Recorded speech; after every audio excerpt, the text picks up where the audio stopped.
असतात. वा मस्त टाटा ग्रुपवर मस्त ये मागची कंपनी. आता चलो आगे आगे चलो. ये दोस्ती हम नहीं छोड़ेंगे, तोड़ेंगे दम मगर तेरा साथ ना छोड़ेंगे. ये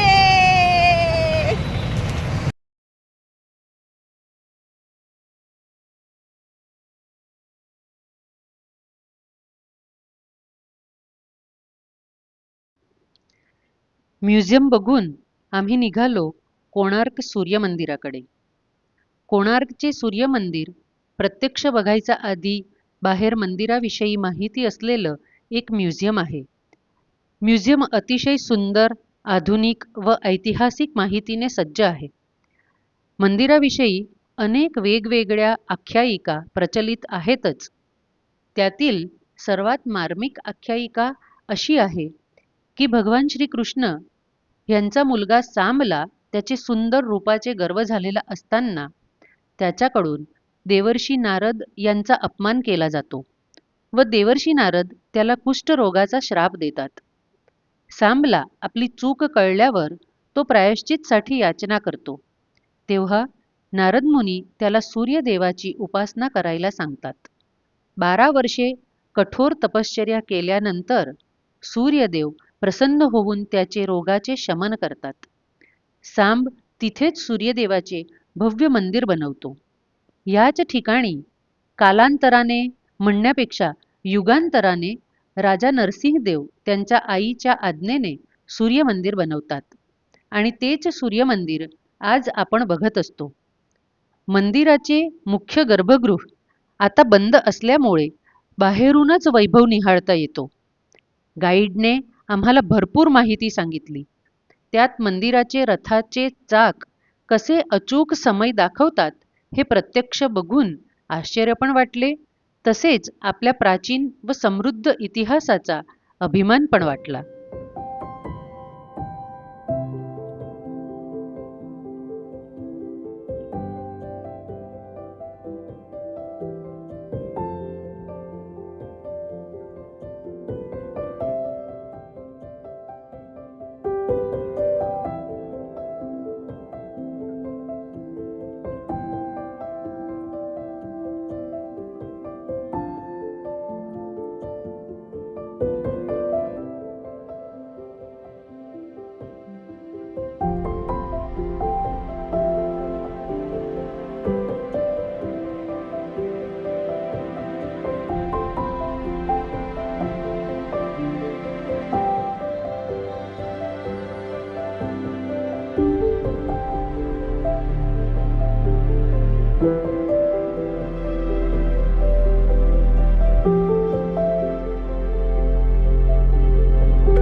अगोदरच्या दिवशी रात्री आम्ही काही स्थानिक कार्यक्रम बघितले.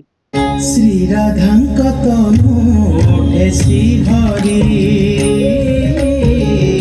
श्रीमुखरे हस गला भरी श्रीराधांक तनु श्रीहरी श्रीमुखरे हस गला भरी अंतरे हरि हरि हरि ने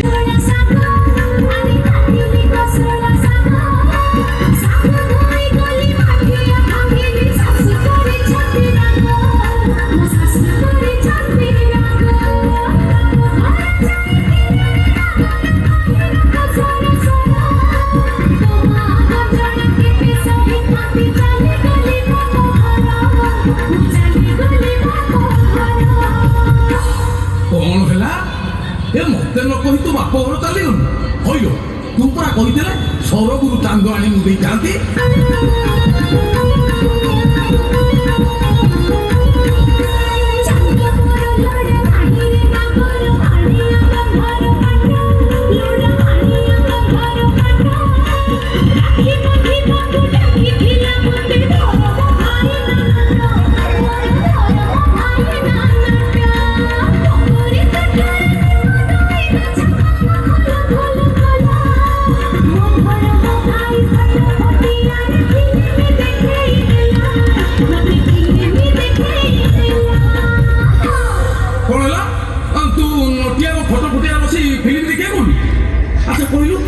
नागिकी बसुन ना छाड़िकी बसु एमती कौन कौच बा तो आसिली चुप साली माइक निया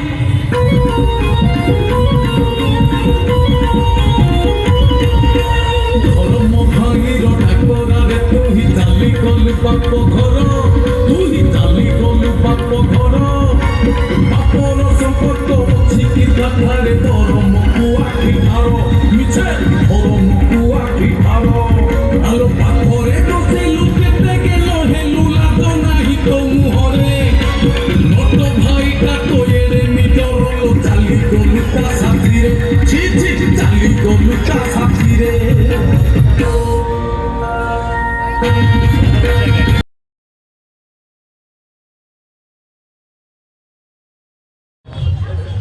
अनेक अनेक धन्यवाद.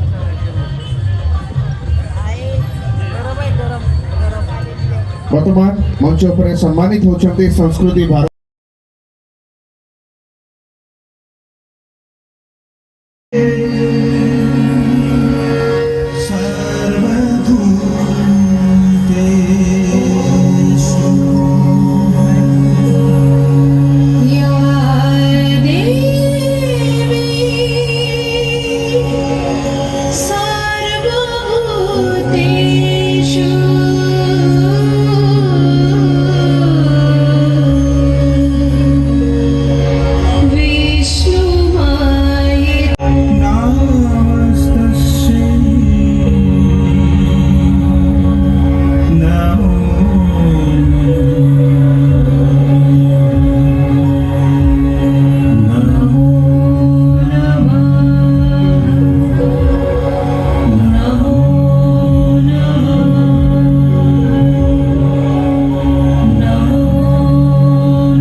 तिसरा दिवस म्हणजेच 30 जानेवारी 2025 हा संपूर्ण चिलिका लेकसाठी समर्पित होता.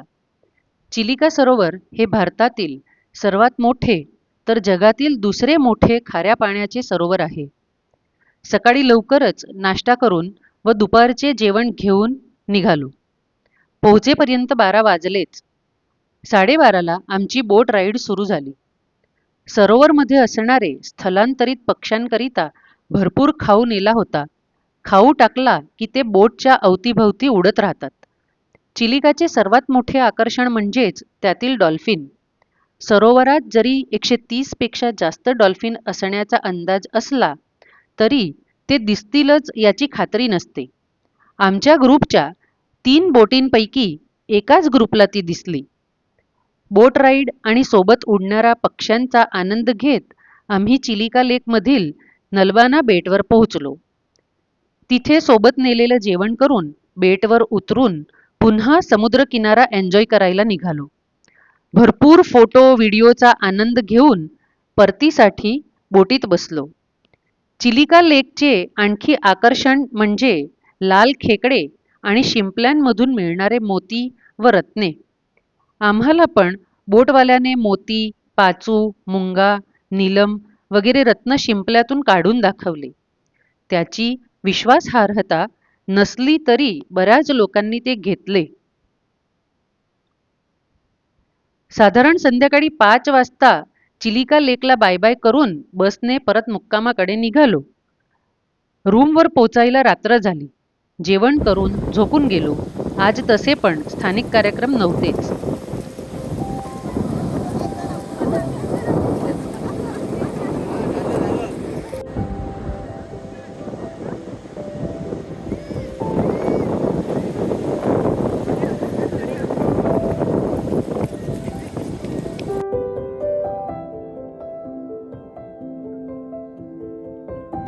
टाका थोडं थोडं टाकत राहा.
चौथा दिवस म्हणजे 31 जानेवारी 2025ला रघुराजपूर विलेज, धौलीगिरी शांतीस्तूप, परशुराम मंदिर व लिंगराज मंदिर असं नियोजन होतं. चहा नाश्ता घेऊन प्रवास सुरू झाला. सर्वात पहिले रघुराजपूर गावाला पोहोचलो. हे गाव पारंपरिक पट्टचित्र कलाकारीसाठी प्रसिद्ध आहे. इथे लाकडी खेळणे जी आता शहरात जवळजवळ दुर्लभ झाली आहे ती बघायला मिळाली. आमच्या पूर्ण ग्रुपने इथे भरपूर खरेदी केली. तिथून आम्ही धौलीगिरी येथील बौद्ध शांती स्तूप बघायला गेलो. असे म्हटले जाते की 2300 वर्षांपूर्वी सम्राट अशोकने इथेच कलिंगा युद्ध केले व युद्धामध्ये झालेला नरसंहार बघून त्याचे हृदय परिवर्तन होऊन त्याने शस्त्रत्याग करून अहिंसाच्या मार्गावर चालणारा बौद्ध धर्म स्वीकारला होता.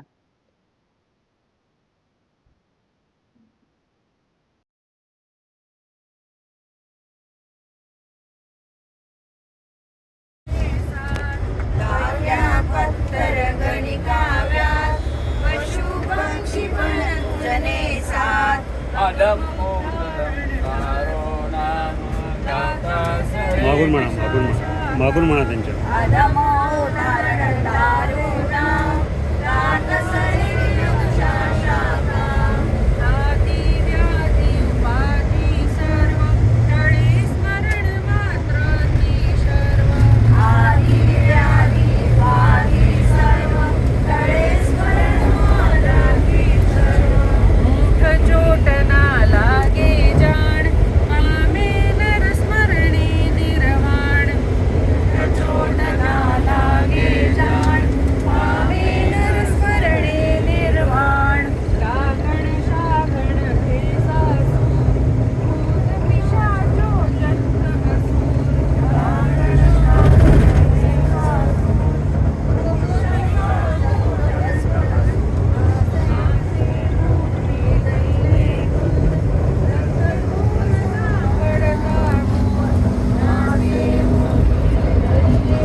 पाचवा दिवस म्हणजेच 1 फेब्रुवारी 2025ला सकाळीच पुरीची रूम सोडून उदयगिरी खंडगिरी गुफा व नंदनकानन प्राणी संग्रहालय बघून रात्री भुवनेश्वरवरून ट्रेनने कलकत्त्याला जायला निघणार होतो. ठरल्याप्रमाणे वेळेवर आम्ही पुरीला टाटा करून भुवनेश्वरसाठी निघालो. उदयगिरी गुफा ही मेंटेनन्स सुरू असल्यामुळे पर्यटकांसाठी बंद होती. खंडगिरी गुफा ही कलिंगचे राजा नरेश खारबेल यांनी मुख्यतः जैन साधूंसाठी बनवल्या होत्या. इथले प्राचीन आर्किटेक्चर आणि विज्ञान थक्क करणारे आहे. नॅचरल वॉटर स्टोरेज, ध्यानासाठी बनवलेले गुहेचे फ्लोरिंग अशा प्रकारचे होते की रात्री झोपताना त्यांना नॅचरल स्लोप मिळत होता. एवढेच नव्हे तर ह्या प्रत्येक गुहेच्या प्रवेशद्वारावर कोरलेले वेगवेगळे शिल्प त्या काळातील अनेक गोष्टीबद्दल माहिती देत होते. तिथल्या वातावरणाने अभिभूत झालेलो आम्ही आमच्या पुढच्या प्रवासासाठी म्हणजेच नंदनकानन प्राणी संग्रहालय बघायला निघालो.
नंदनकानन येथे प्राणी व पक्षी संग्रहालय आहे, तसेच अभयारण्य पण आहे. संग्रहालयात प्राणी आणि पक्षी पिंजऱ्यात असतात. अभयारण्यात आपण बंद जीपमध्ये असतो. संग्रहालयातील प्राणी व पक्षी सुंदर आणि सुदृढ होते.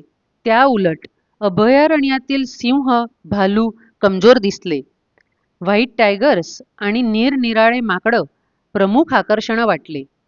आम्ही दुपारी गेलो होतो म्हणून की काय, पण बरेच प्राणी सुस्तावले पण होते. निसर्गाची किमया प्रत्यक्ष अनुभवून आनंदित झालेलो आम्ही संध्याकाळी भुवनेश्वर स्टेशनकडे रवाना झालो. गाडी रात्री उशिरा होती.